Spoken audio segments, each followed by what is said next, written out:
My girlfriend said, "I don't need to tell you where I'm going. You're not my dad." I said, "You're right, I'm not." Then I stopped asking and stopped caring. She noticed when I didn't come home either. All right, Reddit, buckle up because this one's a ride. My girlfriend decided she wanted complete independence while keeping all the benefits of a relationship. So I gave her exactly what she asked for. Here's how 3 years of dating imploded in the most satisfying way possible. I'm 28, work as a commercial electrician in Tampa. Good money, steady hours, own my truck outright. Been with my girlfriend Natalie, 26, for 3 years. We met at a friend's cookout, hit it off immediately, and moved in together after about 18 months. Our apartment was decent. 2-bedroom in a good area, split rent down the middle, everything fair and square. I handled most of the bill since I made slightly more, but she contributed her share. We had our routines, our inside jokes, our weekend rituals. Thought we were solid. The shift started maybe 6 months ago. Natalie works in social media marketing for some startup. The company's always doing team building events, happy hours, client dinners. At first, I didn't think much of it. Professional networking is important, and I'm not some controlling dude who needs to know her every move. But then the communication just stopped. I'd text asking when she'd be home for dinner. No response. I'd mention we had planned Saturday, and she'd casually drop Friday night that she'd committed to something else. When I'd ask what her plans were, I'd get vague answers like just hanging with work people or meeting up with friends. The breaking point came on a Tuesday evening. I got home around 6, started making dinner because Natalie had mentioned that morning she'd be home by 7. Made her favorite, chicken Alfredo with garlic bread. Set the table, lit some candles, the whole thing. Figured we could use a nice quiet evening together since we'd barely seen each other all week. 7 rolled around. No Natalie, no text, no call. 8 o'clock, I texted her, "Hey, dinner's ready. You on your way?" Radio silence. 9 o'clock. "Everything okay? Getting worried?" Nothing. By 10:30, I'd eaten alone, cleaned up, and was watching TV with my dog Bruno, a 3-year-old lab mix I'd had since before Natalie and I got together. Bruno's a good judge of character. He'd been getting less excited when Natalie came home lately. Should have paid attention to that. She finally walked in around midnight, laughing at something on her phone. "Hey," she said, barely glancing up. "What's up? Where were you? I made dinner hours ago." She looked at me like I'd grown a second head. "I was out." "Out where?" "I texted you like 5 times. That's when she said it. The line that changed everything. "I don't need to tell you where I'm going. You're not my dad." I just stared at her. 3 years together, living under the same roof, sharing bills and responsibilities. And she's hitting me with teenage rebellion energy. "You're right," I said calmly. "I'm not your dad. I'm your boyfriend who made dinner and waited 4 hours wondering if you were dead in a ditch somewhere." "Oh my God, you're being so dramatic. I was just hanging out. I don't need to check in with you like I'm on house arrest." "Checking in isn't house arrest, Natalie. It's basic courtesy when you live with someone." She rolled her eyes. "You're being controlling. My mom warned me about guys like you. Guys like me. The ones who cook dinner and care if their girlfriend is safe. Real monsters, apparently." I didn't fight it.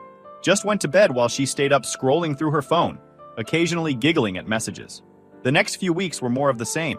She'd leave without saying where she was going, stay out until all hours, and treat any question like I was interrogating her. Meanwhile, I was still paying more than my share of bills, handling most of the housework, and trying to maintain what felt like a one-sided relationship. My best friend Dave noticed the change when he came by to watch football one Sunday. "Where's Natalie?" he asked, grabbing drinks from the fridge. "No idea. She left this morning, didn't say where she was going."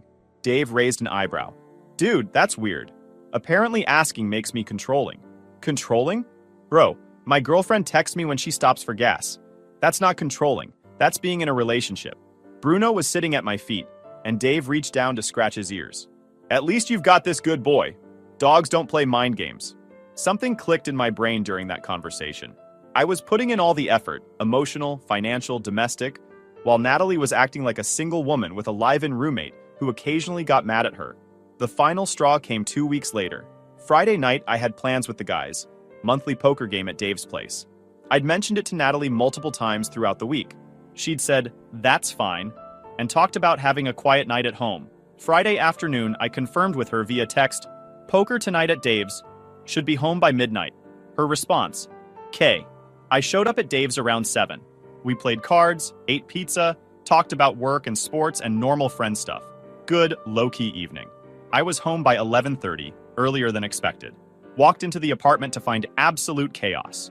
Natalie had thrown a party. And I don't mean a small gathering. I mean a full-blown rager with at least 30 people crammed into our 2-bedroom apartment. Music blasting, people I'd never seen before drinking on our couch.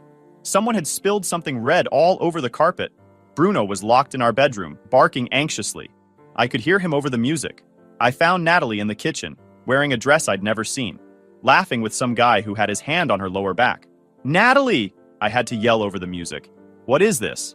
She turned, clearly several drinks in. "Oh hey, you're home early. It's midnight. I said I'd be home by midnight. Why are there 30 random people in our apartment?" The guy next to her, tall, wearing a designer shirt that probably cost more than my truck payment, smirked. "Relax, man. It's just a party. Who are you?" I asked. "This is Kyle," Natalie said, giggling. "He's from my office." Kyle. Of course his name was Kyle. "Natalie, can we talk? Privately?" She sighed dramatically like I was ruining her fun. Fine. We went out to the hallway, and I could still hear the music thumping through the walls. My neighbors were going to hate me. "You need to shut this down," I said. "Now." "Why?" "Everyone's having a good time." "Because you didn't tell me you were having a party. You said you were having a quiet night at home. I don't need your permission to have friends over. This is my apartment too." "Friends? I don't recognize half these people. And you locked Bruno in the bedroom." He was being annoying. Something in me just shut off, like a circuit breaker flipping. I was done. "You know what? You're absolutely right. This is your apartment too. Do whatever you want." Her eyes lit up like she'd won. "Really? Really? I'm done trying to have adult conversations with someone who acts like a teenager." I went back inside, unlocked the bedroom door so Bruno could come out, and we left. Just walked out of my own apartment at midnight because my girlfriend had decided common courtesy was optional. I crashed at Dave's that night.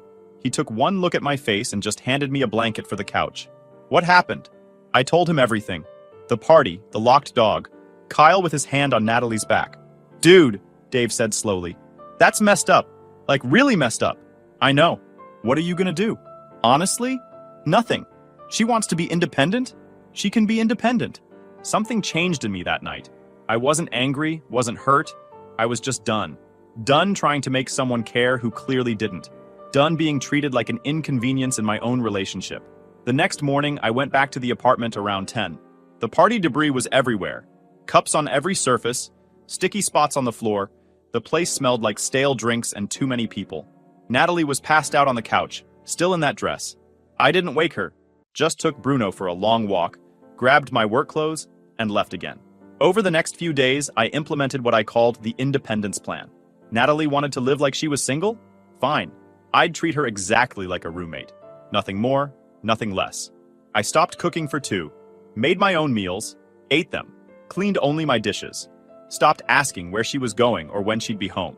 She'd walk out the door, I'd just say, "See you later," without looking up. Stopped initiating any plans. If she wanted to do something together, she'd have to be the one to suggest it. Stopped caring about her schedule entirely. She'd text asking if I'd be home for dinner. I'd respond with maybe or not sure. Most importantly, I started making my own plans. Lots of them. The gym became my second home. I'd go after work, spend 2 hours there, shower at the gym, and come home whenever I felt like it. Started going out more with Dave and the guys. Dinners, bar trivia nights, weekend fishing trips. Stopped checking if Natalie needed me around. Picked up a weekend side gig doing electrical work for friends and family. Good extra cash, and it kept me out of the apartment. Bruno came everywhere with me. He was happier too. More walks, more car rides, more attention from people who actually liked having him around. For the first week, Natalie barely noticed. She was still in her independent woman phase, coming and going at all hours, treating the apartment like a hotel. But then she started noticing the changes. Tuesday evening, she came home around 7 to find me heading out the door with Bruno. "Where are you going?" she asked. "Out." "Out where?" I almost laughed at the irony. "Just hanging with friends." "Which friends?" "When will you be back?" I gave her the same look she'd been giving me for weeks.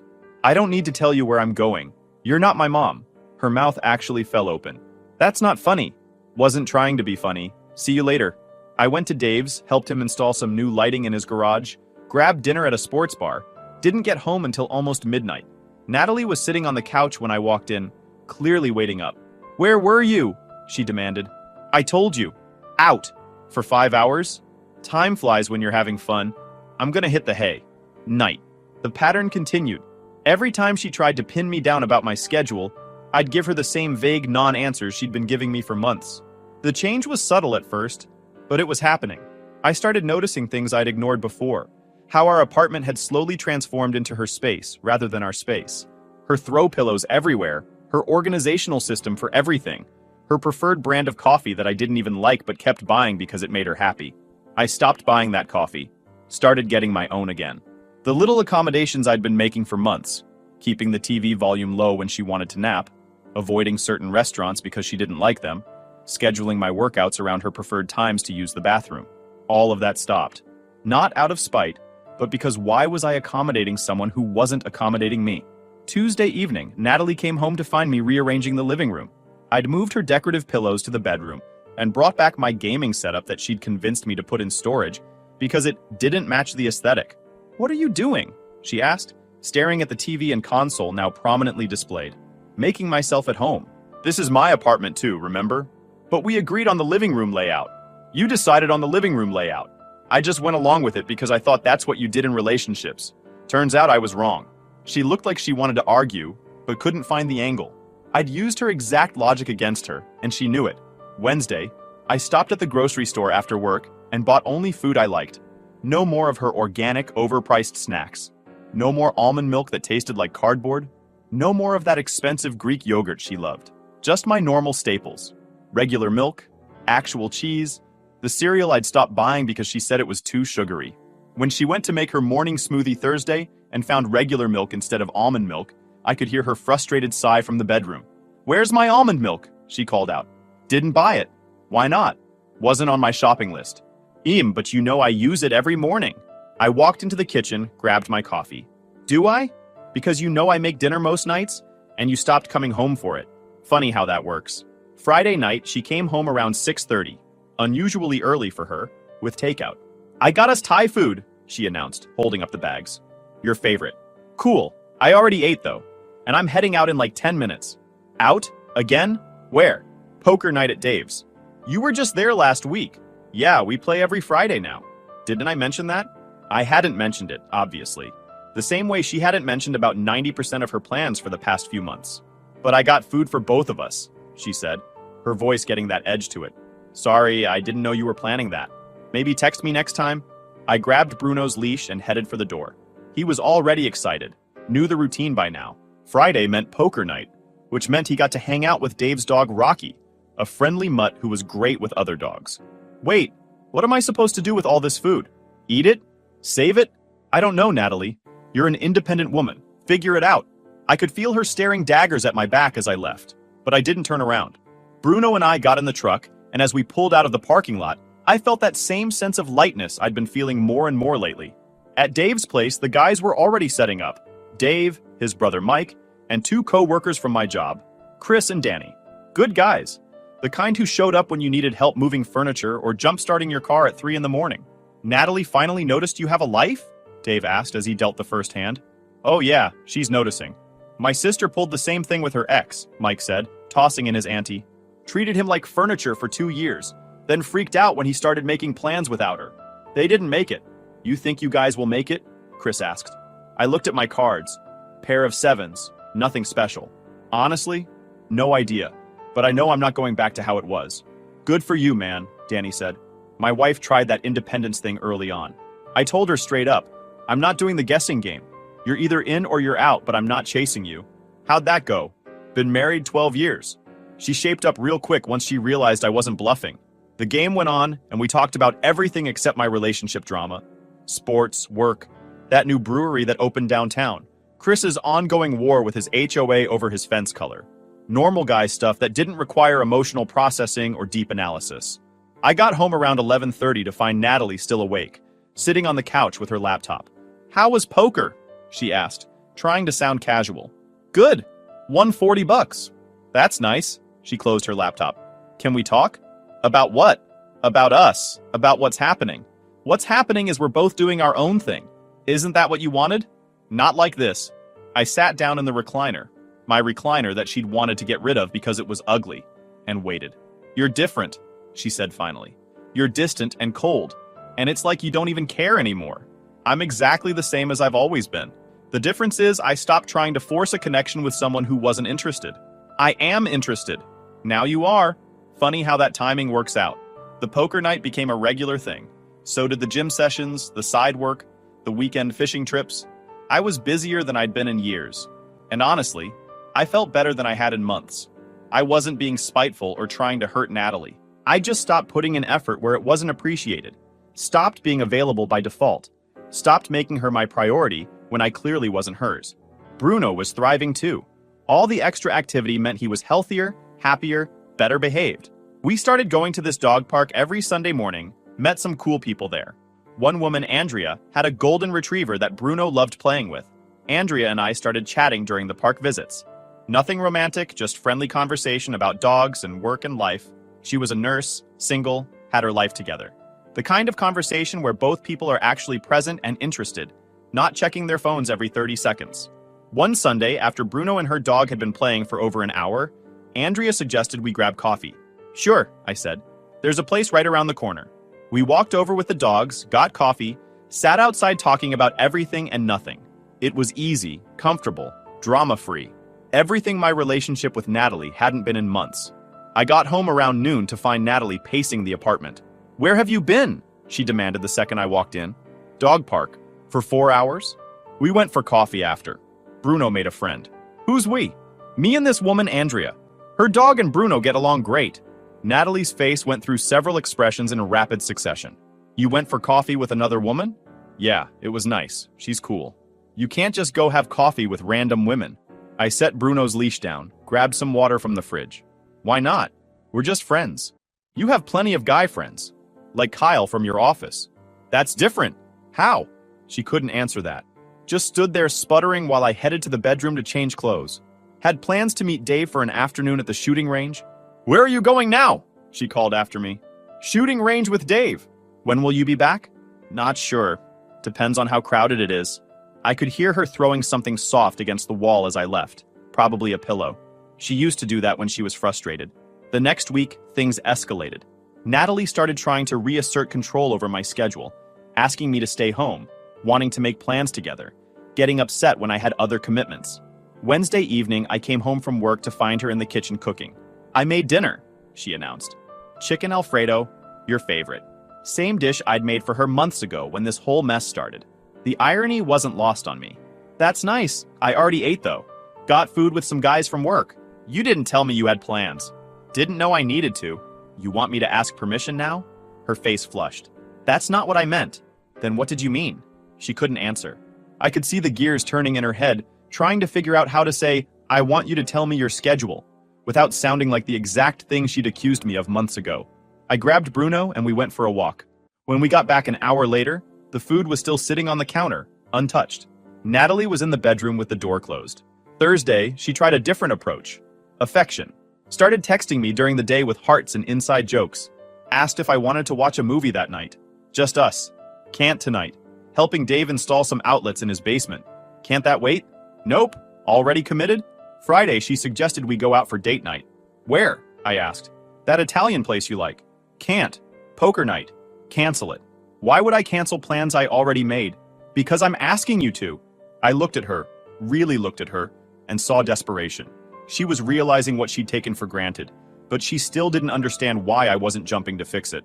"Natalie, you can't ignore someone for months, then demand their attention when it's convenient for you. That's not how relationships work." "I didn't ignore you." "You absolutely did. And when I asked for basic communication, you called me controlling. I needed space to figure things out. And I'm giving you all the space you need. You wanted independence. You got it." She started crying. Real tears, not the manipulative kind. "I made a mistake, okay? I took you for granted. Can we please just talk about this?" "We are talking." "No, I mean really talk. About us. About fixing this." I sat down on the couch, and Bruno immediately jumped up next to me. "Okay, talk." She wiped her eyes. "I miss you. I miss us. The way we used to be. The way we used to be was me cooking dinner while you stayed out until midnight without a word. Me trying to make plans while you treated me like an afterthought. That's not something to miss. I know I messed up. I was being selfish. But you've completely checked out. You're never here. You don't tell me anything. You're having coffee with other women. One woman who's a friend. And yeah, I'm not around much. Kind of like how you weren't around much for months. Funny how that works. So this is revenge? You're punishing me? No, I'm living my life. Same thing you were doing. Difference is I'm not throwing parties in our apartment or locking your dog in the bedroom. She flinched at that. Good. She should feel bad about that. What do you want from me? She asked quietly. Honest question. I thought about it for a minute. I want a partner, not a roommate who occasionally remembers I exist. I want someone who respects my time and communication. I want to feel like I matter to the person I'm with. You matter to me. Do I? Because for months I didn't feel that way at all. She was really crying now, and part of me felt bad. But a bigger part of me remembered all those nights wondering where she was. All those dinners eaten alone. All those times I felt like I was being unreasonable for wanting basic courtesy. I'll do better, she said. I promise. Just give me another chance. Actions, Natalie, not words. I've heard promises before. I got up and headed to the bedroom. Had to pack for a weekend fishing trip with Dave and some guys from work. We were leaving first thing Saturday morning. You're going away this weekend? She asked, following me. Yep, but we were going to talk about this. We did talk, and now I'm going fishing. Be back Sunday afternoon. Saturday morning, I loaded my gear in the truck at dawn. Natalie was standing in the doorway in her pajamas, looking miserable. Please don't go, she said. Plans were made weeks ago. Plans with me should come first. They used to, remember that. Bruno jumped in the truck. He loved fishing trips, and we headed out. Met Dave and the guys at a gas station off I-75, then convoyed up to this spot near Crystal River that Dave's uncle had told him about. Supposed to be great for redfish this time of year. The drive took about 2 hours, and I spent most of it with the windows down, music playing, just existing in the moment. No stress about what Natalie was doing, no wondering if she was texting Kyle, no analyzing every word of our last conversation. Just me, my dog, and the open road. We got to the spot around 8, and it was perfect. Quiet inlet, barely anyone around, calm water. Dave's coworker Greg had brought a cooler full of sandwiches and drinks. Mike had the extra tackle box. We set up on the shore and just existed. This is what life's about, Greg said, casting his line. No drama, no stress, just fishing and not caring if you catch anything. Amen to that, Dave agreed. My girlfriend wanted me to skip this and go to some brunch thing with her friends. I told her I had prior commitments. She mad? I asked. Probably, but she'll get over it. I'm allowed to have my own life. We fished for hours. I caught 3 decent-sized redfish, threw 2 back, kept 1 for dinner. Dave caught a monster that he swore was at least 30 pounds, but was probably closer to 15. Mike caught nothing but had a great time anyway. Bruno ran around playing with sticks, swimming in the shallower parts, living his best dog life. Around noon, we broke out the sandwiches and just sat there on the shore, talking about nothing important. Your girl still giving you grief? Mike asked me between bites. She's trying to. I'm not engaging. Good. My ex-wife pulled similar stuff. Wanted freedom, but also wanted me to sit around waiting for her. When I stopped waiting, she couldn't handle it. What happened? Divorced her. Best decision I ever made. Met someone better. Been together 4 years now. Actually appreciates me.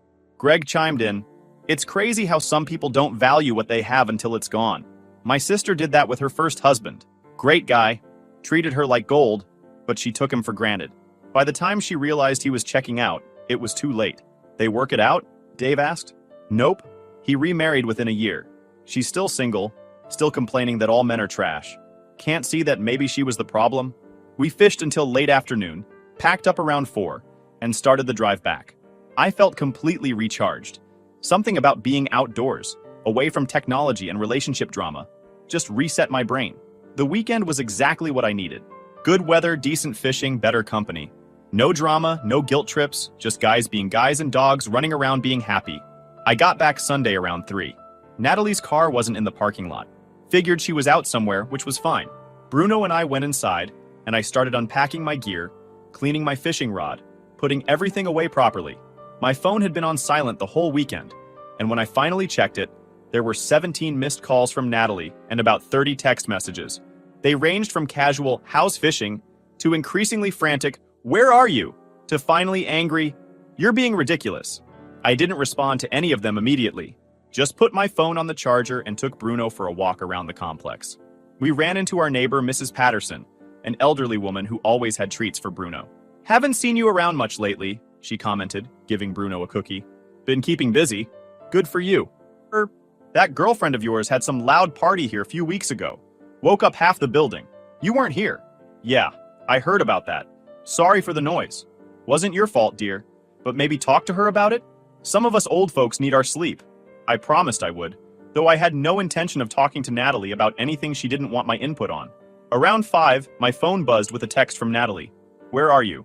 Home. Just got back from fishing. I'm at my mom's. Can you come get me? Your car working okay? It's not that. Can you come? Something in her tone made me think this wasn't a simple ride request. What's going on?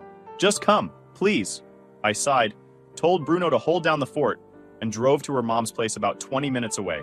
Natalie was waiting outside, and she looked rough. Red eyes, no makeup, wearing sweatpants. She got in the truck without a word. What happened? I asked as we pulled away. I went to brunch with Kyle and some people from work. They were all talking about this party next weekend, making plans, being loud and fun and carefree. And I hated it. Hated every second of it. I didn't say anything, just drove. Kyle's been texting me constantly, wanting to hang out, making jokes, being flirty, and I finally realized something today. What's that? He's an idiot. Like, a genuinely stupid person who thinks he's charming. And I was treating him like he was more interesting than you, just because he paid attention to me. Okay. That's it? Just okay? What do you want me to say, Natalie? I don't know. Something.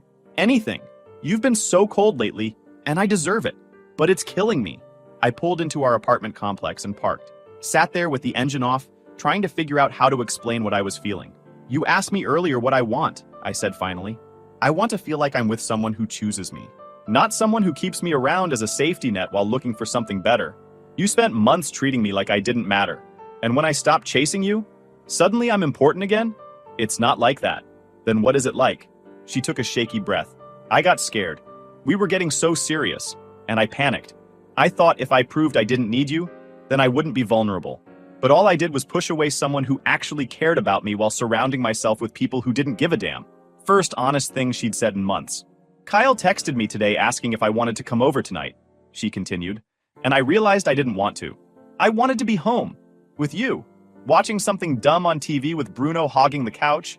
I wanted boring and stable and normal. Boring and stable, I repeated. I didn't mean it like an insult. I mean I wanted real. Something real instead of this fake, exhausting thing I've been doing. We sat in silence for a minute. I can't go back to how it was, I said finally. I can't go back to being the only one who gives a damn about this relationship. I know, and I can't just flip a switch and trust you again. You hurt me, Natalie. You made me feel like I was crazy for wanting basic communication and respect. I know, I'm sorry. I'm really, really sorry.